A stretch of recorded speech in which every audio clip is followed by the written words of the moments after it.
I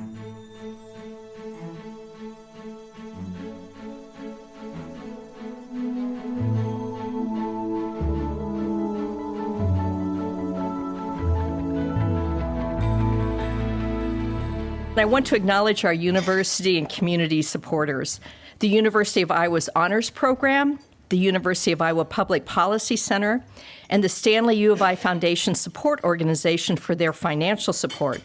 And I also want to thank today's special sponsors, Midwest One Bank, Alan Swanson Bank and McCune Realtors, and Mason K. Braverman. At this point in time, though, it is my pleasure to welcome Chad Hart. Chad Hart is an extension economist and associate professor of economics at Iowa State University.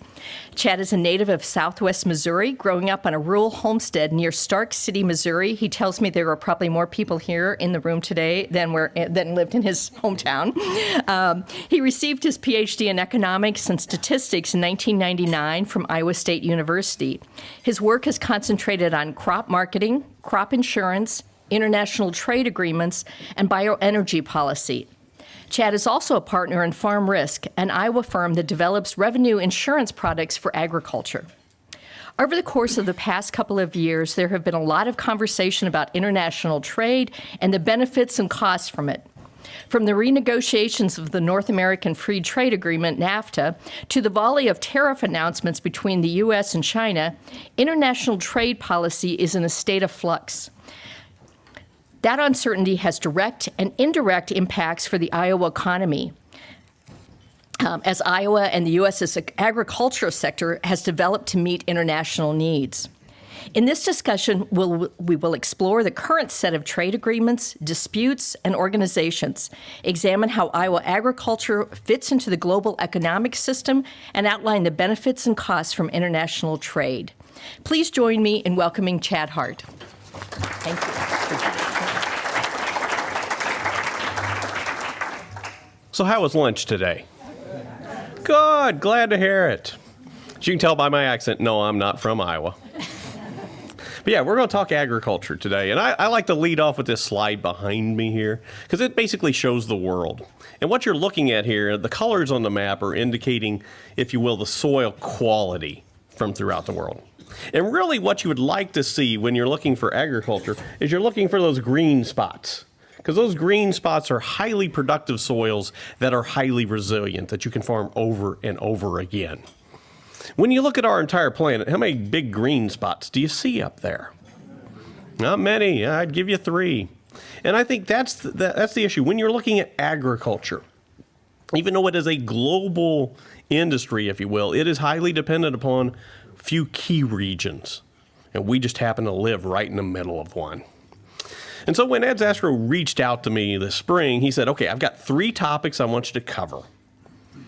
The weather impacts we're seeing on agriculture right now, the tariffs and the trade disputes we're seeing there, and the possibility of trade deals. And I said, Ed, are you giving me 2 to 3 hours to talk? He goes, no, 45 minutes. I'm like, that's a lot of territory to cover. So bear with me. I'm going to try to cover all of this as best I can and try to answer your questions there at the end. But I'm going to start you off with what a farmer tries to do. Now, in this case, this graph may be a little hard to see, but it's a graphic that sort of, if you will, explains what a farmer is trying to do when they're trying to grow a corn and soybean crop here in Iowa. What we've got here is, you can see these blue bars here. Those are the last freeze of the wintertime. The ones down here on this end are that first freeze we have in the fall. And so a farmer, if you will, is trying to wedge that crop production in between those 2 freezes. And they're highly dependent upon the weather cooperating in order to do that. In this case, this curve you see going up here is a measurement of growing degree days. Does the weather cooperate to allow that crop to grow, mature, develop in time to beat that freeze? And that was the big question this year. In a normal year, we're trying to plant right after that first or last freeze of the wintertime, and then hoping that that crop matures right before we get to that first freeze in the fall. What we had happen this year sort of pushed us back a couple of weeks. And that 2-week gap has been hanging over agricultural production this entire year because it delayed not only the planting of the crop, It delayed when the crop emerged from the soil. It has delayed the development of the crop, and it's delaying the harvest of the crop. And so as you're traveling around the state of Iowa, the best way I can describe it is the crop would look really good if it were the 1st of September, not where we're at today. That's the challenge farmers are dealing with right now, because now it looks like that crop could be getting at maturity right when we typically face our first freeze. The challenges here, though, weren't just from the weather this year. I want you to think about, as farmers are looking at the development here, they're making this decision on the planting the year previous. And what farmers were looking at, in this case, this is a very dangerous time for me and for you here in this audience, because now you're getting an economist explaining a weather map. There's only 2 subjects where you can be wrong more than half the time and still have a job. These are the 2, economics and meteorology. But what you're seeing here, this was the precipitation last fall. And so in this case, for those of you who can't see it, anything in red to the yellows, that would be below average. As you get to the greens and especially the purples, you're well above. What did last fall look like? Noah could have built an ark. The idea is, especially as you look at this strip, and then going through here in the east central Iowa and all the way along the coast, we did see incredibly wet conditions last fall. Those wet conditions set us up for the delays we saw this year. Because what they did was it started this period of rainfall filling up the soils, getting them to, if you will, peak saturation where they're holding as much water as they possibly can. And then as we went through the winter time, the idea is here's January through March. Notice still a lot of purple there. We just continued to see that moisture build up. And that's what created the flooding that we saw last spring. And to tell you the truth, we're still having a hangover from that impact. In fact, I was watching the news last night, and part of the discussion over here was the possible flooding of I-29 over the next week. And it's a continuation of what we have seen is an incredible amount of moisture come in over the past year and a half, and we haven't really had a period of time to try to dry a lot of things out, even though we've actually had some dry periods. For example, as we were getting ready to go into the fields, we were seeing very wet conditions.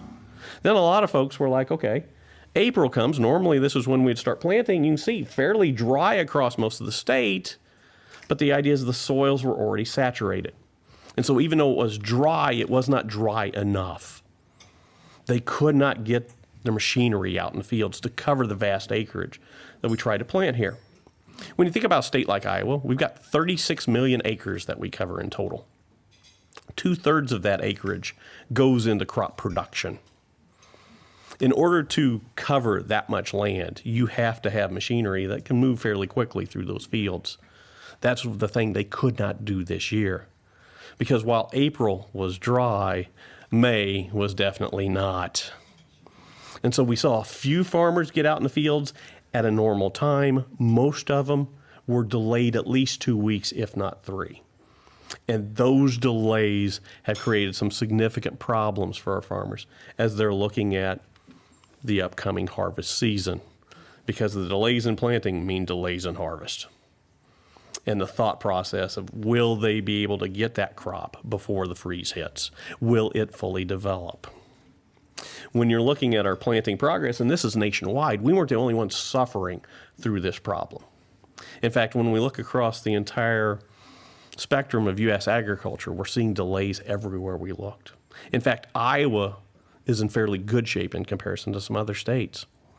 But you're looking here, in this case, this blue area here shows you sort of the average range of planting progress throughout the countryside in terms of corn here. The red line is what we did this year. So compared to the last 40 years, which we have data for, this was the slowest planted crop we've ever had. And so definite delays here. And when you look at this gap here, that tells you it's about a 2-week gap for the vast majority of the crop. And again, it wasn't just corn where we saw this impact. Soybeans, same tale. Barley, oats, cotton, same tale. Because the idea is this wasn't just happening in Iowa. And it was a challenge not only because of the wet conditions getting out in the field, but it was also, let's face it, if you think back to last spring, it was a little cooler than normal as well. And so when the farmers could get that seed out in the field, then the problem became, okay, how quick will it emerge? We saw those same delays. In fact, even more so as you look out there. Now, the beauty of biology, especially crop biology, is that crops can make up some gaps in time. When you think about the corn crop, it is highly sensitive to the conditions of weather that we have throughout the growing season. The warmer the growing season, usually the quicker the crop grows. It comes up to a point, though. The idea is that you can get too warm, and then the plant starts to die back down again. But this crop is needing to make up 3 weeks. And I'm going to argue it's made up about a week and a half. And so we're still a good week and a half to 2 weeks behind in terms of the development of this crop, in terms about being able to say how much we'll be able to produce. And that's really the first challenge that farmers are facing this year, irrespective of all the market challenges that they're facing right now. In fact, as you look at the weather forecast coming up here, the idea is that we're looking at another possible wet fall, setting us up for these same types of problems again as we look forward next year. And again, it's not specific to one crop. Soybean emergence, same problem as we look out there. Now, as we went through this growing season, again, did we find some dry periods out there? Yes, it was quite interesting to watch Mother Nature turn the tap on and off. As we went into June, very dry conditions, especially across western Iowa. And in fact, it was actually fairly beneficial. When I'm looking at where in the state do I see the best crops this year, believe it or not, it's western Iowa. The dryness here in June helped those crops send those roots down deeper into the soil, so they're a little more resilient to variable weather conditions. Now, July, we saw that dry pattern move over here. But by that time, if you will, the crops over here in eastern Iowa, by July, your root set's already pretty well set. And so the crops are a little weaker here in the western or eastern side of the state because of that. And as we move through August, a little mixed bag. But when we're looking at weather conditions and setting up on the production side, what we have seen throughout the countryside is this, and I'll apologize for this right off the bat. Usually when you see a red versus blue map, you immediately think politics. Don't go there. So in this case, what happens, and the way we sort of track agriculture, is that USDA, the U.S. Department of Agriculture, each month does a survey. Well, actually, two types of surveys. One is a farmer survey. They literally ask farmers, what do you think your production will be like this year? What will your crop yield? At the same time, too, though, what they do is they select random fields throughout the country and go back and visit those fields each month over the course of the harvest season and evaluate what the crop's looking like. And if the crop's far enough along, they actually harvest some to estimate what our crop will be like. This map is indicating what they have seen and what they've heard from farmers thus far as we look at this year. The red states are states where they are lowering that estimated yield on the crop. In this case, the top number that you see in each state is the estimate of yield in the state. The bottom number tells you the change. If you see states that basically look white here, the idea is that states that, you'll notice that bottom number says NC, no change. So they're holding the estimate steady there. And then states in blue are where we're seeing an increase in yield. When we look at the damage that's happening this year, arguably you can see a lot of red over what we would consider the corn belt. But notice especially as we're looking here, Illinois, Indiana, Ohio. It was the eastern corn belt that had a much rougher time than even we did here in Iowa. The wet conditions delayed them by 3 to 4 weeks. And in fact, when you're looking across the countryside here, over the entire nation, there were roughly 20 million acres this year that were not planted at all because of the weather delays. In a normal year, that would be more like 3 to 4 million acres. So it's almost like, if you will, almost like the state of Iowa disappeared from production this year because of the planting problems that we had. Then you put on top of that the challenge of the acres that did get planted are going to yield less than we've seen over the past few years. In fact, as you look over here to the far right-hand side, there's the U.S. estimate. Right now, we're staring at 168 bushels per acre, which would be what I call a good crop, but not a great one. In fact, I would describe agriculture this year sort of like I would describe the Iowa State game this year. It was a rough one to watch. It had to deal with a lot of weather. One team barely won, the other team barely lost, and neither team wants to talk about it. That's what agriculture's facing right now. It's not a great year. It's not a terribly bad year. We're sort of floating in the middle, and realistically, we just want to get through the year. And again, it's this question of, it's not just on one crop that we're seeing this dilemma. Soybeans, same tale. In fact, when you're looking here, even though these are small changes here, these yields compared to last year across the eastern corn belt are roughly down 15 to 20%. Significant cuts in production. So farmers are finding a challenge of one, they'll have less crop to sell. But at the same time, too, they're finding that their prices aren't necessarily offsetting that loss. And that takes us to topic number 2, the tariffs and the trade aspects of this. Now, showing you some pictures, now I'm going to dazzle you with some numbers. Yeah, consider this the back of the baseball card when you're thinking about agriculture. What I've got for you here, this is sort of just a number sort of spreadsheet breakdown of when you look at the corn crop here in the U.S. How do we actually get it, and then what do we do with it? So in this case, the top section here, that's the supply side of the market. How much do we plant here in million acres? What's our yield? The big number here is the production line. How many million bushels or billion bushels of crop do we grow each and every year? And then you'll notice a stock level here. So between, if you will, each growing season, we carry some of the last crop over to make sure that we have enough for the next year. Well, when you're looking at these crop years across here, and what I've got are basically let's call it the actual data for the last 4 years, and then the projection for this year's crop. So what we're looking at for this year's crop, a yield of 168 bushels, that means nationwide, we're looking at maybe producing 13.8 billion bushels. That's a lot of corn. But compared to years past, it's actually somewhat small. In fact, when you're looking at these 5 crop years as they stand right now, you are staring at the 5 biggest corn crops this country has ever seen, even with the problems we've had this year in getting it planted. Farmers are amazingly efficient even in bad weather years of producing crops now. And arguably, that has been one of their biggest challenges as well. Because agriculture was struggling economically even before the trade dispute started. In fact, if you go down here all the way to the bottom line here, that's where I've got the season average price.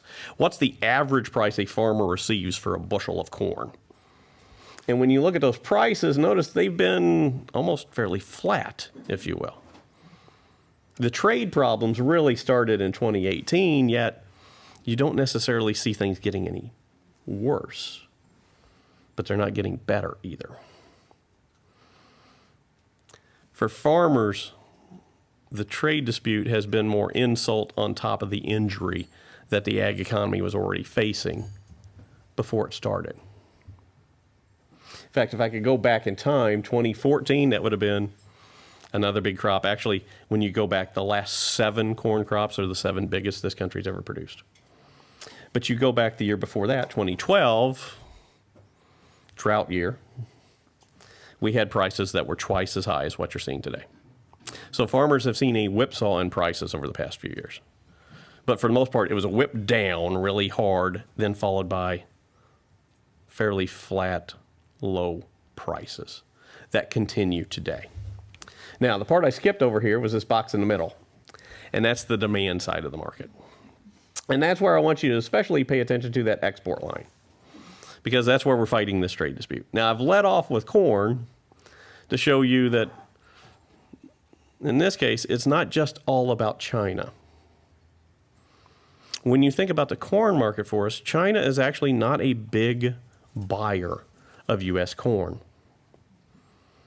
In fact, they buy very little U.S. corn. But when you look at what the trade dispute has done the past couple of years, it has cut out about 10% of the demand that we typically see from the international marketplace. In fact, I'm going to argue USDA's numbers are too high as we look forward to this year's crop. One of the things that we can do on the agricultural side for exports is we can sell the crop before we've produced it. You have advanced export sales. We do a lot of that each and every year. In this case, those advanced sales are down about 50% compared to a normal year. And you can link it all to the various trade disputes that we've been through. Because again, it's not just China. When you think about what we've had over the past 2 years, it's been disputes with China, the European Union, Mexico, Canada, the list goes on and on. Did you say 15 or 50? 50. 50. 50. So cut them in half. That's a significant challenge.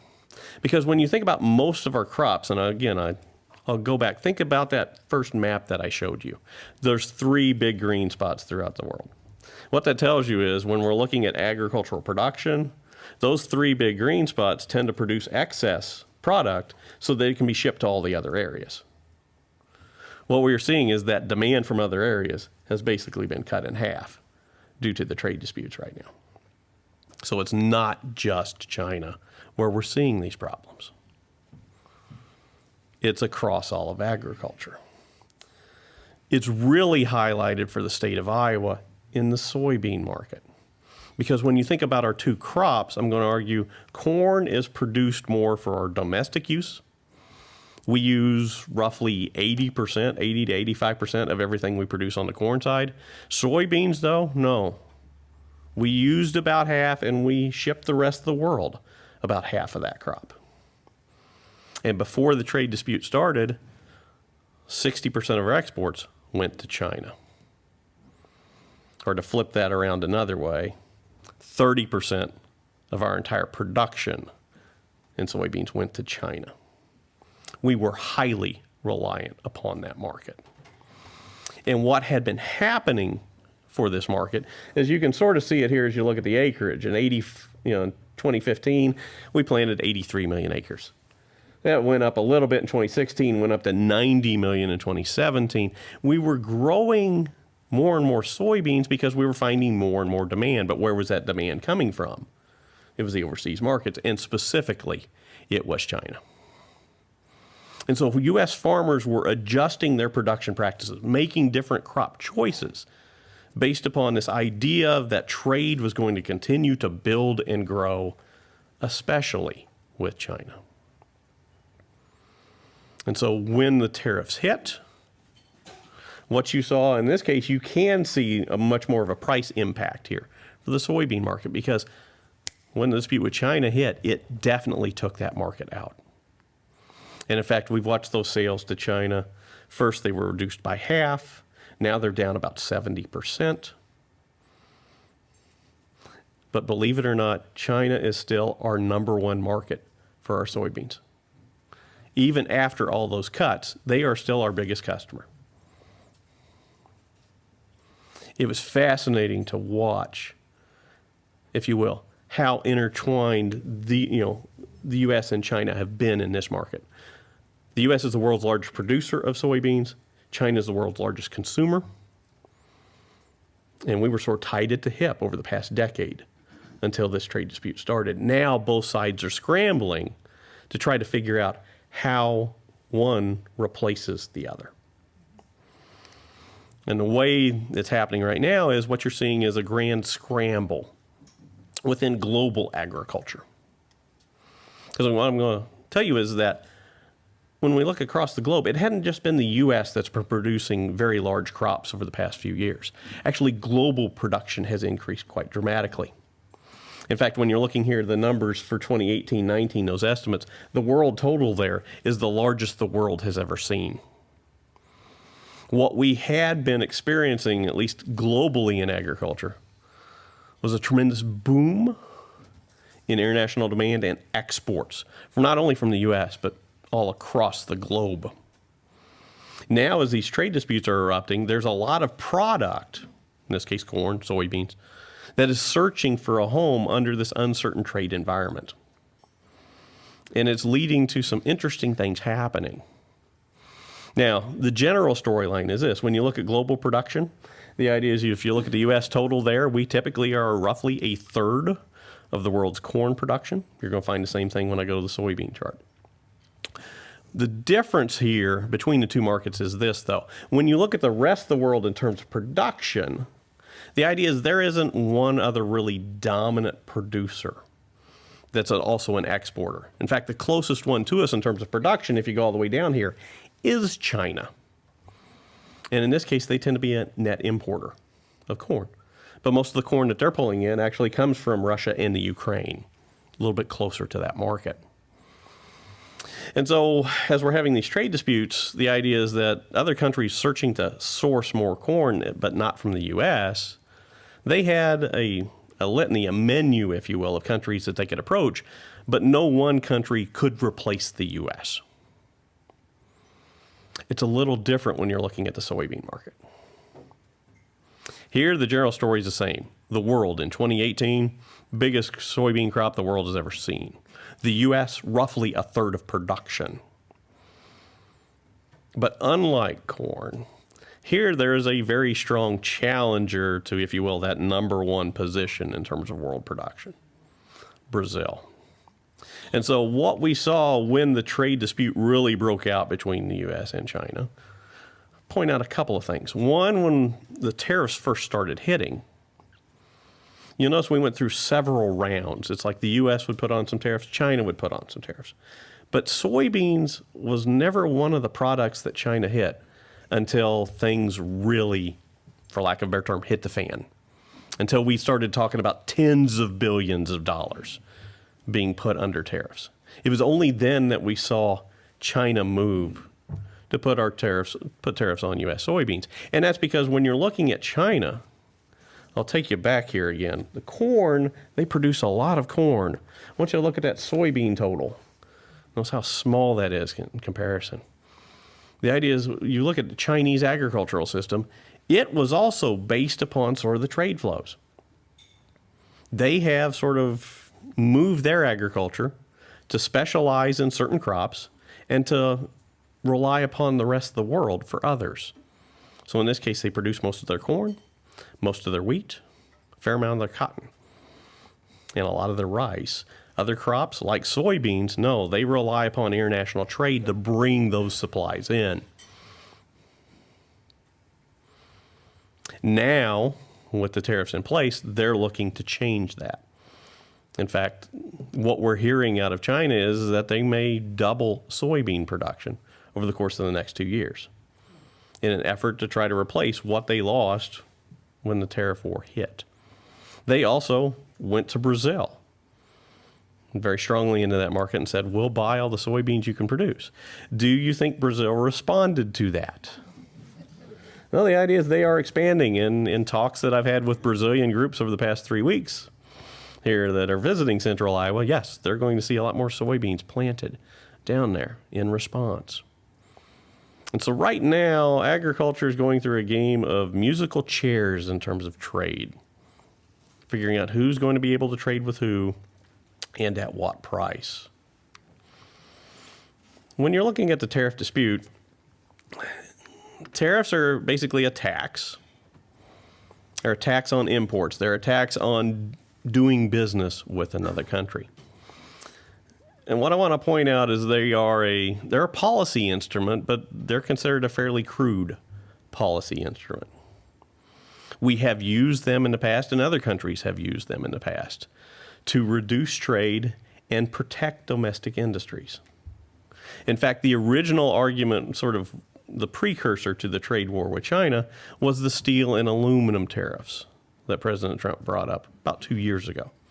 And his argument for that was to protect the domestic industry for our national security. Tariffs aren't necessarily a good or bad thing. I'm going to argue they have, again, positives and negatives along with them. When a tariff is put in place, it's usually positive for the domestic producer of that product because it's protecting that industry. It's negative for the domestic consumers of that product. So in this case, when China put that tariff on soybeans, it was good for their producers, hence they're increasing their production over the next couple of years. It was bad for their consumers. And if it's specifically targeted against a certain country, like the tariffs with China, between the U.S. and China are, the idea is I want you to think of, when it's pitting one against the other, it's specific to that country's consumers and producers that you think about here. So again, I'll go back to the soybean tariffs here. It's a positive for our country's consumers. They've seen lower prices because it's backed up those supplies here that used to go to China. But it's been a negative for our producers. In a game here, and let's face it, as an economist, I have to show you at least one chart that shows supply versus demand. The game is this. The tariffs change the price level. And because of changes in price level, what that does for us here, you can think of this as we're putting on a tariff. And this is where we were before the tariff. So we supplied some, we imported the rest to meet our needs. You put a tariff on, that increases the price, the cost. What does that do for producers? Well, since the price is higher, I'd like to produce a bit more. But consumers see that higher price and they want to consume a bit less. And so it's a way to constrain how much you have to import. And it has definitely worked that way when you look at the tariffs that have been shot across the bow from both countries. Now, looking specifically at this example, like I say, it's been a positive for Chinese soybean producers and for our soybean customers here in the U.S. For the U.S. consumers here, facing a lower price.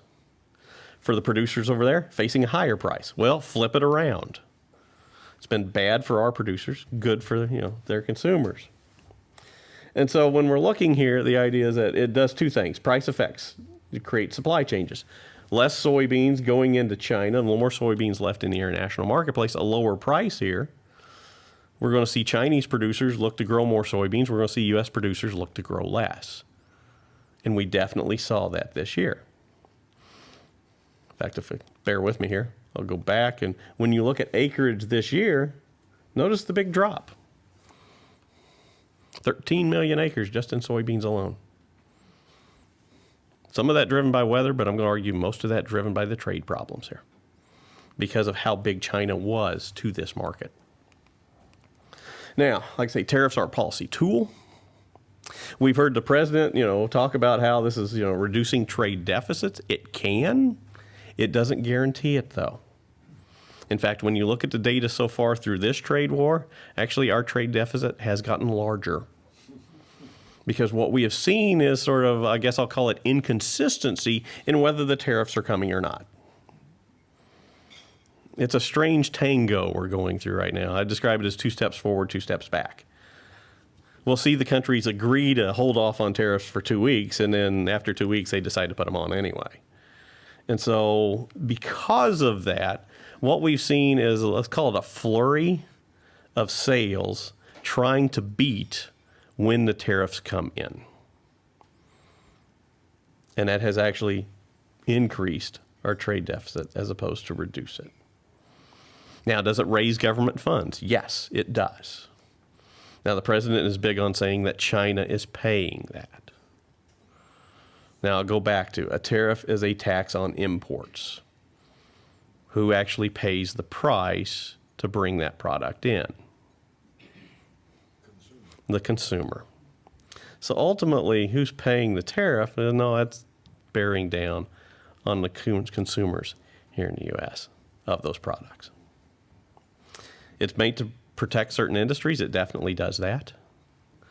And can also be, used as a bargaining chip, and that's definitely the way President Trump has approached this. Is he's using the tariffs as that blunt tool to say, we want changes in other types of policies from China. We don't want changes in their tariff policy necessarily. In this case, our dispute with China has to do more with the way they approach property rights more than it is about tariffs. the big concern here has always been intellectual property rights and how they're handled within the Chinese economic system.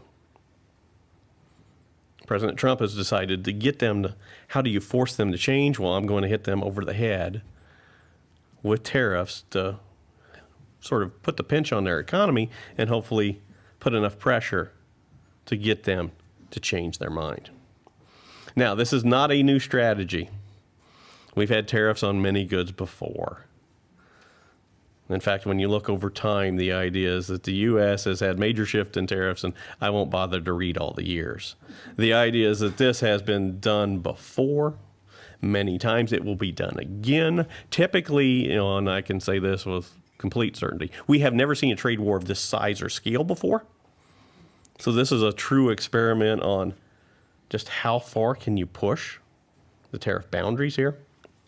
To give you some sort of idea of how far we've been in the past. In this case, what we're seeing here is this, you got two lines here. The orange is basically just showing you what we call on durable inputs, those things that can last 3, 4, 5 years in terms of those goods. The blue line shows on total imports. But what you're seeing here is the average tariff rate. And you can see here, we started out back in the 1820s and 30s around 50%. We've eventually worked our way down to where the U.S. is a relatively low tariff country. On most goods, 3 to 5% tariff is what we tend to see on our products. Now, there have been a lot of things that have happened here, and you can see sort of the laws that go along with this. One of the big things I'll point out is the Hawley-Smoot tariff back here in the 1930s, and some have argued that was the thing. It didn't create the Great Depression, but it certainly helped it last for nearly a decade. And the idea is coming out of that, we saw things like the GATT system. The GATT is the General Agreement on Tariffs and Trade. And it basically laid out sort of an international framework to help countries negotiate through trade and trade policy. And one of the big recognitions coming out of basically the Great Depression and after World War II was this idea that trade does tend to benefit both countries involved. There's not necessarily a winner and a loser from trade, because what trade allows individuals, industries, countries to do is to specialize in what you do relatively better than that other country, industry, or individual, and allow them to specialize in what they do relatively better. Guess I'll argue case in point when you look here at the state of Iowa and our regent universities. The idea is when you think agriculture, you typically think where I'm at. Iowa State. When we think medical, you tend to think University of Iowa. Why? Because those specialties have developed over time, and it makes sense to concentrate on those so that you don't have everybody trying to do everything. And you see that same sort of evolution when we look at how agriculture's evolved over this same period of time. You think back, and we like to have this image of agriculture where it's that small family farm that does a little bit of everything. It's a nice setup, but it's not a very economical one. Because what we've figured out over time is that some farmers are much better at growing crops. Others are much better at growing livestock. And in fact, we benefit when they sort of specialize. We see the same thing in other industries. And that's what we've done. Now, when looking at the Iowa economy, I'll point out that, agriculture, while we consider it a big part of our economy, direct agricultural production here in Iowa is only worth about 4% of our GDP. But it helps drive some of the others. So when you think about it, our biggest one is manufacturing, but who's the biggest manufacturer you can think of in the state? John Deere. Thank you very much for playing. When you're looking at real estate, for example, most of our real estate, what would you think it is? It's agriculture. Again, 2/3 of the state gets planted to a crop. When you think about government, our largest department is the Department of Agriculture. When you think about finance and industry, one of the biggest sectors there, crop insurance. And so while ag is a relatively small direct piece, it has indirect connections throughout the rest of the Iowa economy.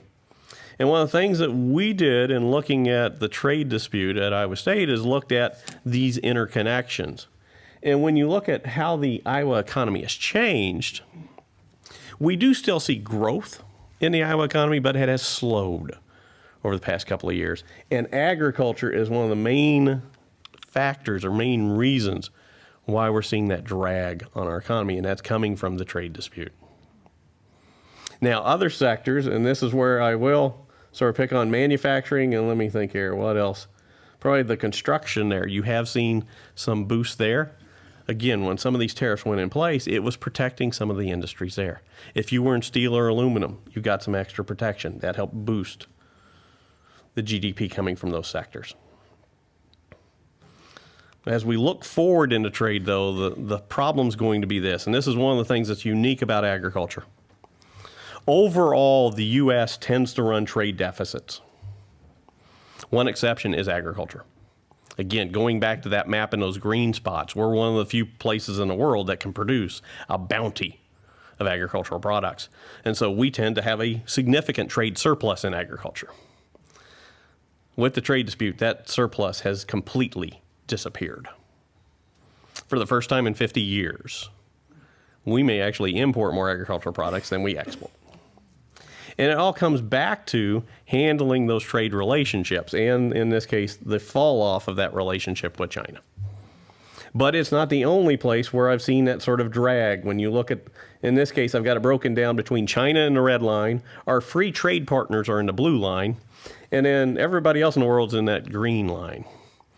And so you can see here where we've lost it is in the Chinese market and in those other countries where we don't have some sort of trade agreement in place. Trade agreements loom large for agriculture because we tend to see strong markets develop. In fact, when you look at who our biggest trade partners are now, China used to be number one. They are now number 5 overall. They're still number 1 for us in soybeans. When you look at our top 2, Canada and Mexico. That's why NAFTA and the USMCA agreements loom so large. Number 3, the European Union. President Trump has talked about creating a trade deal there. Number 4, Japan. We're well on our way to having a trade deal there. And then number 6, South Korea, where we have a free trade agreement there as well. But you're talking about overall, roughly $130 to $140 billion worth of trade happening within agriculture, mainly because we are a fairly large producer. When you look here at these ranks, we're always in the top 5 in terms of agricultural production with almost any product that you pick. But when it comes to trade, we're in the top 2. We are like the world's grocery store. The idea is we produce a lot of agricultural products that, let's face it, are meant to move. In fact, let me show you that map again. Again, when you're thinking here, you want those green spots, that's where the excess agricultural production that helps feed the rest of the world comes from. And we've got our industries designed and built to do that. So looking forward, I think what you're going to see is a strong push that we've seen a lot of, let's call it trade destruction. The question is, when do we start to see some trade creation? That's where the deals come in. And I'm going to point first and foremost at one that Congress is facing right now, the USMCA. It is basically NAFTA again. In fact, 70% of the language is exactly from NAFTA. There are some changes to a few key commodities, in this case the biggest one being the automobile industry, but we did see some changes in agriculture as well. Dairy will do a little better under the USMCA agreement. But for the most part, this deal is about consolidating trade that we already have. Again, Canada and Mexico are already our biggest customers. This just makes sure that continues. Because when you're thinking about it here, the idea is the numbers are up there. You're talking about $40 billion of agricultural trade. Roughly 28% of all the products we ship out go to those 2 countries. And when you translate that back into jobs, you're talking about well over 300,000 jobs that just that trade deal supports alone. I think looking forward, and this is where I'm going to watch President Trump very closely here, is how he creates new deals. The biggest one to watch for this year will be Japan. We don't have a free trade deal with them. We never have. We're working on one now. They are a big customer for us again, so this is more of a trade deal of holding trade flows as opposed to building new ones. But right now, that's the stage that we're at in terms of trying to rebuild our international trade portfolio. We've seen some destruction. Now we're trying to stabilize it out in hopes of growing as we go into the future. All right, so I've sort of sped you through those 3 topics in about 45 minutes. I just about hit that right on one. So I'll stop.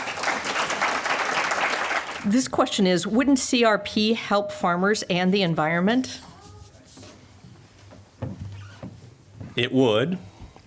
The biggest challenge, I think, when you're looking at programs like CRP goes back to something I did not touch on, the federal budget. When you're looking at programs like CRP, the biggest challenge to them that they face right now is finding enough room in the budget to help expand those. Over time, what we've seen in CRP is we know the environmental benefit, but it has come at a fairly significant investment of the U.S. budget. In fact, when we look at the overall agricultural spending, roughly 10% goes into conservation programs. And in a tough budget environment like we're facing now, the idea is we have seen the environmental programs get squeezed. With one exception, I'll take you back. In this case, it was our most recent farm bill. We did see the administration propose more money into CRP, allowing more land to be enrolled in it. We had gotten down to about 24 million acres across the nation in CRP. We're going to be allowed to increase that up to about 29 million acres. So it will help, if you will, the production issues that we have by helping pull some land out of production. But it's not something that's, let's call it a long-term help. In fact, one of the biggest challenges we have seen since we started CRP back in the 1980s is a definite loss of market share when it comes to international trade again. As we cut down our production for CRP, it is being replaced by production in other countries. And so the price benefit that farmers might receive by that reduction in supplies gets negated when we look at the world marketplace. And so it's a tool that we like to have, and I would argue it's a very good tool for us to use for multiple benefits, not just thinking about the marketing side, but more importantly, the environmental side of the ledger here. But it is not it's not the best tool in the toolbox. It's a good tool when used effectively.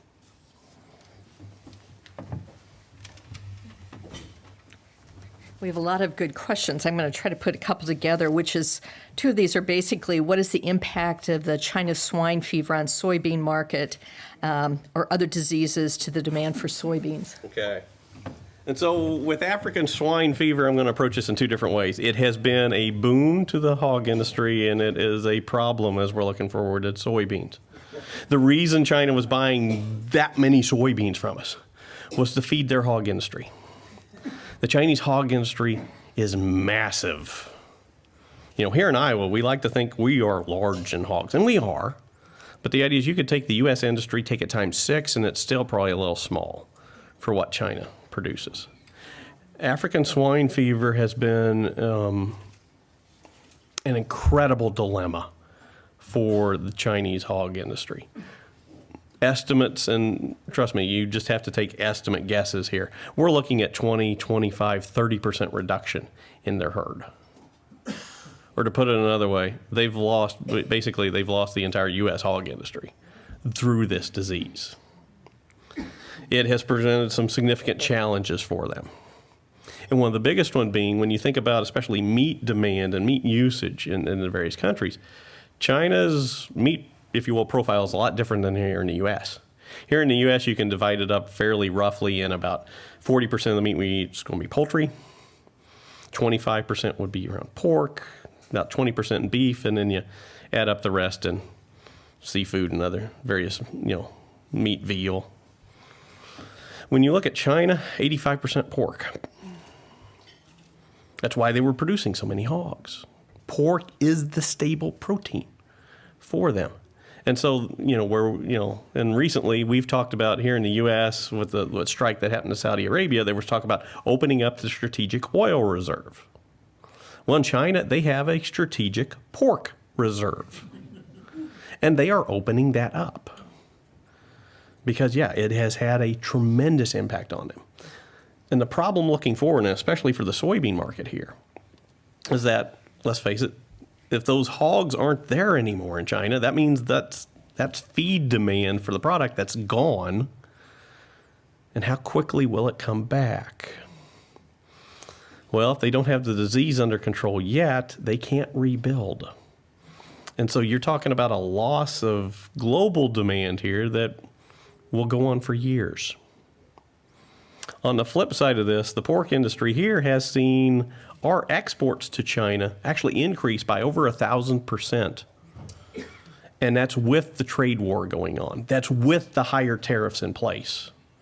That's another sign that tells you that African swine fever is having an incredible impact on the Chinese economy and marketplace.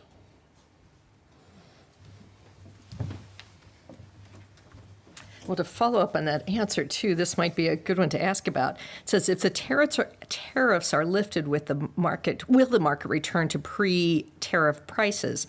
But then it says Iowa farmers are hurting. How are tariffs a positive for them, for things for them? And I would add in then, maybe for pork producers, though, it's different. Is that right? It's vastly different. As we're looking here, if the tariffs were to disappear tomorrow, no, we will not return back to pre-tariff levels.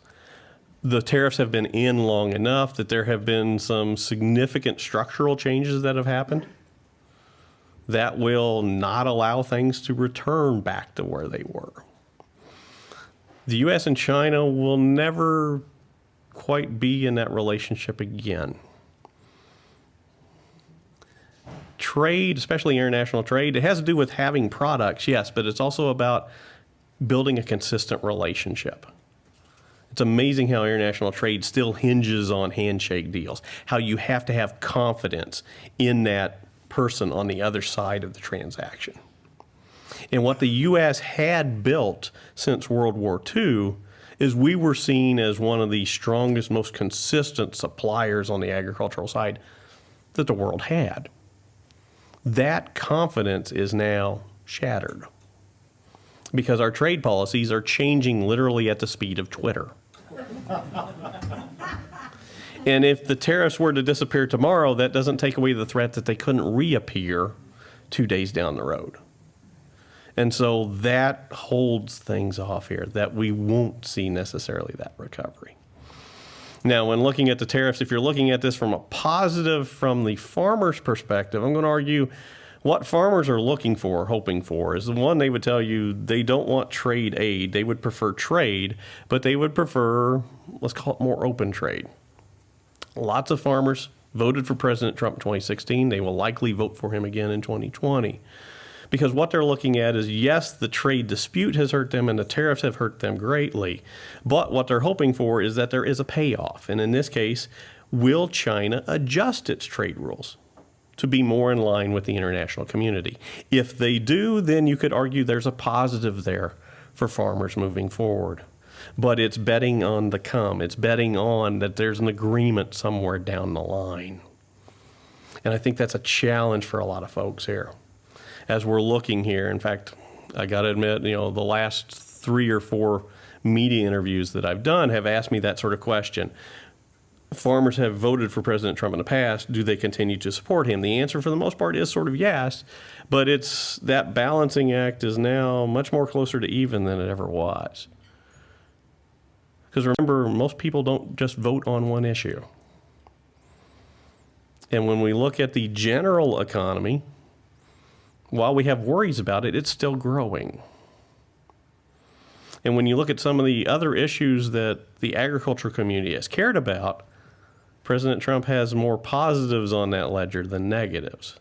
His biggest negative that he deals with farmers is what's happening, well, 1, with trade, 2, with biofuel policy. But there's enough on the other side that it helps balance out for more conservative farming communities.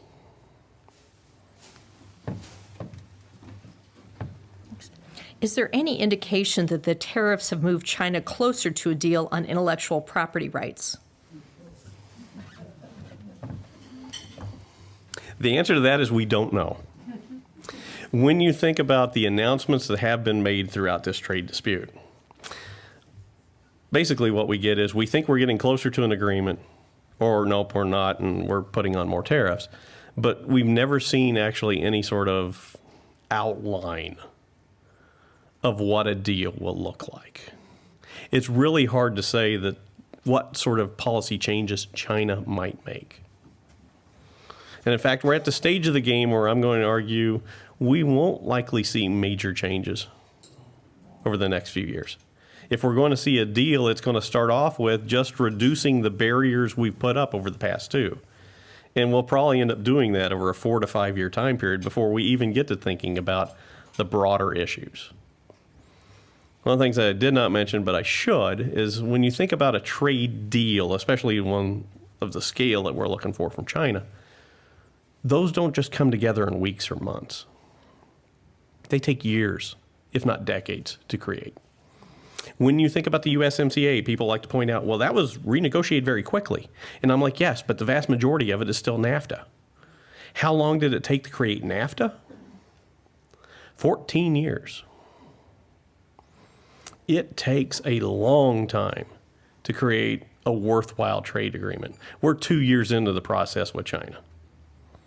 Realistically, we should be prepared it's going to take another 12 to finally get to, let's call it the crux of the matter, the heart of the issues that the two countries have with each other in terms of their various trade policies.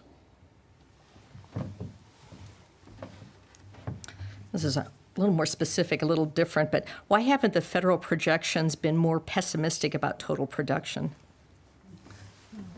So I get this one a lot actually from farmers.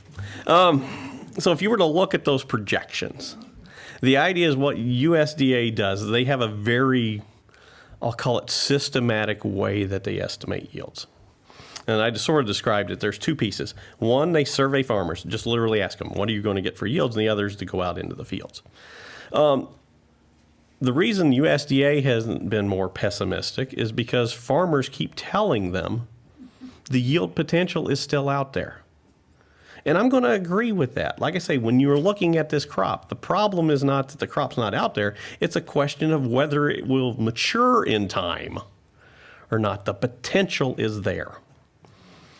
And USDA's methodology is to basically say this. We look at the crop as it stands today, and we assume that it reaches maturity. They do that every year. And that's why that number is higher than some farmers would like to see. But again, I can turn around and blame those same farmers because when they fill out the survey, that's exactly what they also tell USDA. So, as I mentioned, they update these numbers every month. One of the things I've been watching and preparing for is that USDA is starting to work that yield number down, and it's because farmers are working their own yield number down based upon the delays in development of the crop.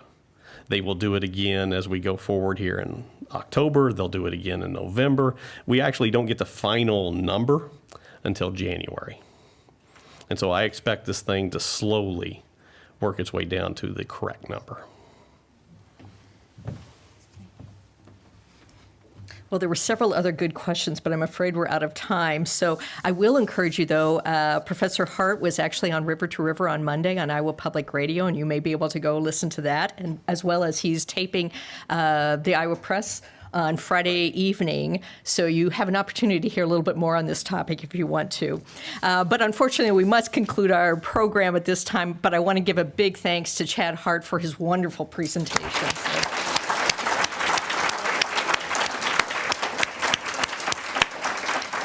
And he managed to get all 3 of those topics in the 45 minutes, which was pretty amazing. So I also want to thank our sponsors, the University of Iowa's Honors Program, the University of Iowa Public Policy Center, and the Stanley U of I Foundation Support Organization for their generous support. And we also thank today's special sponsors, Midwest One Bank, Alan Swanson of Bank & McCune Realtors, and Mason K. Braverman. And we thank City Channel 4 for making our programs available to viewing audiences. So, Chad, at this point, though, I want to give you your second, I believe, very highly coveted Iowa City Foreign Relations Council mug as a great thank you for your presentation today. So, thank you very much.